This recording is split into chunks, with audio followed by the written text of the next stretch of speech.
Et pour décrypter ce sommet de l'OTAN, Muriel Domenech, bonjour, vous étiez ambassadrice de France auprès de l'OTAN de 2019 à 2024. Merci de répondre à nos questions. Ce soir, on l'a vu, ce sommet de l'OTAN quelque peu contrarié par les derniers développements, ceux de la nuit dernière entre l'Iran et les États-Unis. Il y a ces frappes qui sont annoncées pour la nuit prochaine. Est-ce qu'il faut, selon vous, s'attendre à une reprise de la guerre ? Le président américain a effectivement annoncé à l'OTAN, sans qu'il semble y avoir eu de concertation avec les alliés, une reprise des opérations contre l'Iran. Il faut dire que l'Iran a rompu le cessez-le-feu. Paradoxalement, ni l'Iran ni les États-Unis ne souhaitent une reprise massive des opérations. Mais moi, il me semble que les deux parties se surestiment et en fait n'arrivent pas à atterrir sur le respect du cessez-le-feu. Trump a dit qu'il voulait éviter des nouvelles opérations massives, etc. Il faut espérer que le piège de l'escalade qui reprend son cycle arrivera à un terme plus rapidement, parce qu'encore une fois, les deux parties souhaitent atterrir.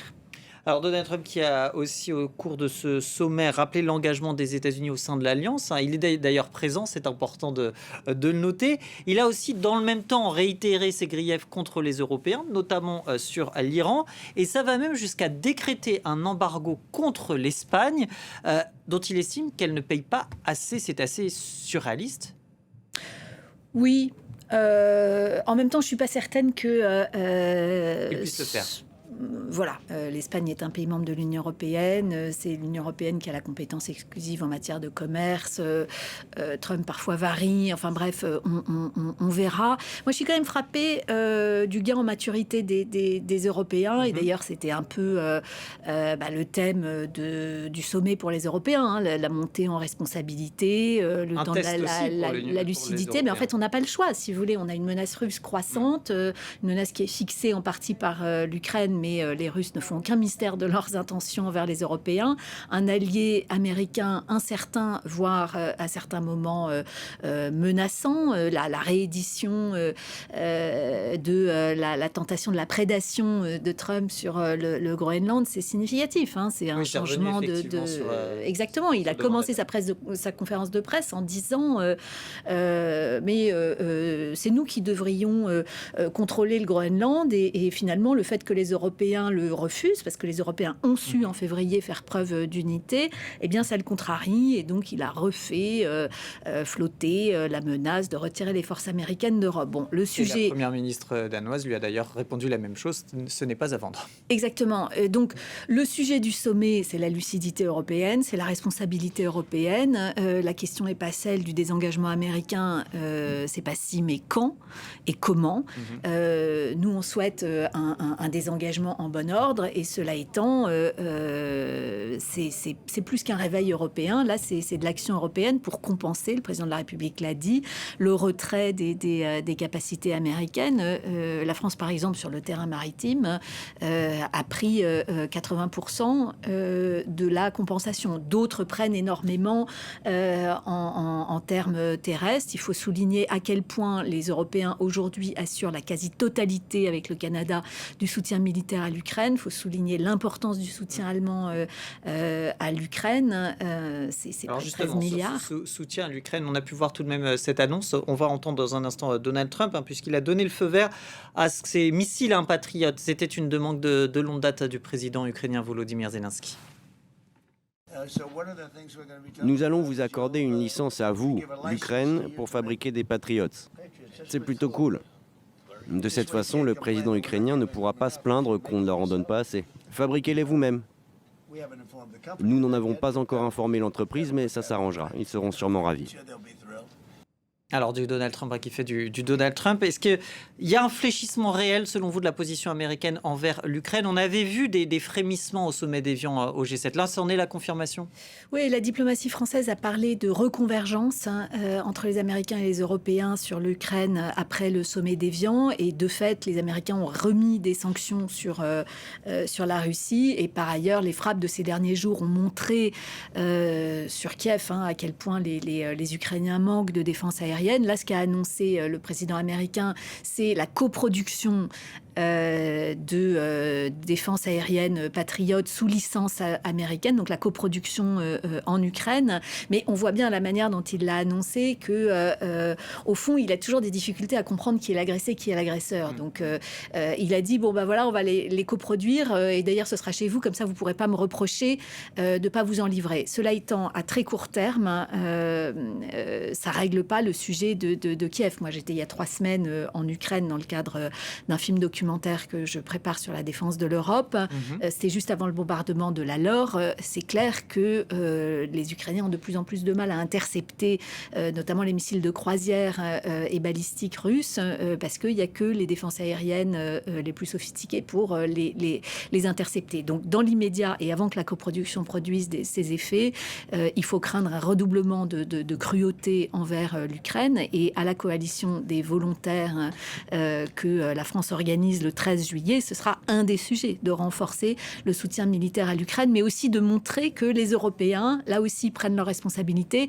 Ils sont prêts à apporter des garanties de sécurité à l'Ukraine. Ils sont prêts à déjà conduire des exercices en soutien de l'Ukraine. On ne le fait pas par bonté d'âme, on le fait parce que investir dans la sécurité de l'Ukraine qui se bat au devant de l'Europe, c'est investir dans notre sécurité. Et au moment où nous, on doit réarmer, en fait, on a d'autant moins à le faire. Déjà, on doit le faire, mais on devrait le faire encore plus si l'Ukraine ne tenait pas. Alors, je le disais, vous avez été ambassadrice de France auprès de l'OTAN pendant 5 ans, en l'occurrence de 2019 à 2024. Sur une partie de votre mandat, Donald Trump était déjà président pour la première fois. Quand vous voyez le déroulé actuel de ces réunions, au regard de ce que vous avez pu observer par le passé, qu'est-ce que ça vous dit, selon vous, de l'avenir de l'Alliance et l'avenir de ces relations entre Européens et Américains ? Alors, ça dit plusieurs choses, mais c'est vraiment mon expérience et c'est moi à titre personnel. D'abord, c'est que la gestion de l'allié américain, ça a toujours été central dans l'OTAN parce que l'OTAN, c'est d'abord la garantie de sécurité américaine. Donc, si vous voulez obtenir une reconfirmation de l'engagement de sécurité américain, et en l'occurrence dans la déclaration de l'article 5, c'est quand même l'essentiel. Bon, cela étant, même si l'OTAN, en tant qu'organisation, je pense, n'est pas en jeu. L'OTAN va survivre. Pour l'instant, il faut reconnaître que l'alliance, en termes politiques, est quand même largement dévitalisée par les expressions américaines envers les Européens. C'est-à-dire le fait que cette administration nous traite comme des vassaux, comme des adversaires idéologiques et comme possiblement des proies. On l'a entendu sur le Groenland. Ça ne rend que plus nécessaire, finalement, ce que la France a toujours plaidé, c'est-à-dire la montée en responsabilité des Européens. Il va falloir se défendre avec moins d'Amérique, peut-être avec pas d'Amérique, espérons pas contre l'Amérique. Alors, ce que ça me dit aussi, c'est donc que la gestion de Trump est devenue de plus en plus compliquée. On a vu que la flatterie essayée par Rutte a des résultats quand même assez limités. Moi, je crois dans la dignité comme levier de projection de crédibilité pour la dissuasion envers nos adversaires, pour le respect envers nos partenaires et pour l'attractivité envers les grands émergés. Donc ça, je pense qu'on arrive au bout de la flatterie telle que l'a tenté le secrétaire général de l'OTAN, Mark Rutte.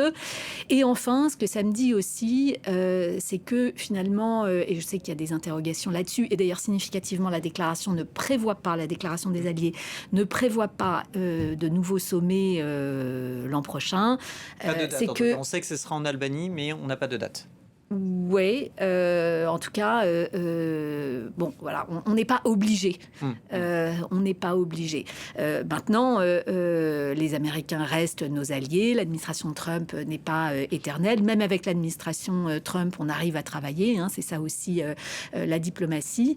Ce qu'il faut, c'est dans le triangle, si vous voulez, entre l'incertitude, on va dire ça diplomatiquement, sur la garantie de sécurité américaine, l'accélération de la menace russe, mais une Russie tenue en respect par l'Ukraine, le troisième bout du triangle, c'est-à-dire la montée en puissance des Européens, montée en puissance en lucidité, en détermination, la compréhension que nous, on se battrait avec ou sans l'Amérique, mais aussi à notre manière, à nos conditions, une préférence européenne en termes industriels. Finalement, c'est ce troisième bout du triangle entre menaces russes, incertitude américaine, c'est notre montée en puissance qu'on maîtrise. Donc, c'est important que notre société comprenne qu'on ne reviendra pas au monde d'avant, même avec une administration américaine plus prévisible, plus amicale. On a des Américains qui ont d'autres priorités aujourd'hui que la sécurité de l'Europe. Et après tout, nous, Français, nous avons toujours dit qu'il arriverait que les Américains ne puissent ou ne veuillent prendre en charge en totalité la sécurité de l'Europe. Donc voilà, à nous de prendre nos responsabilités. Merci beaucoup Muriel Doménac, ambassadrice de France auprès de l'OTAN. C'était de 2019 à 2024.